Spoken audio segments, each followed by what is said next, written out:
আসসালামু আলাইকুম এভরিওয়ান, আশা করি আল্লাহর রহমতে সবাই ভালো আছো। এতদিন তোমরা রিকোয়েস্ট করতে, এখন তোমরা অভিযোগ করো যে আপু তুমি অনেক বেশি অনিয়মিত হয়ে গিয়েছো, এখন আগের মতো আর ভালো ভালো ভিডিও দাও না। আসলেই তাই, আমার কাছে মনে হয় যে আমি হাঁপিয়ে গিয়েছি।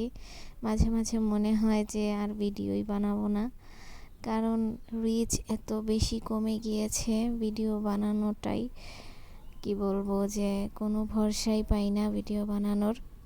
তো যাই হোক, অনেক আপুরা আবার অনেক মোটিভেট করো যে আপু সুন্দর করে কাজ করে যাও, ইনশাল্লাহ ভালো কিছু হবে। তো যাই হোক, তোমাদের এই মোটিভেশনের জন্যই আবার শুরু করি।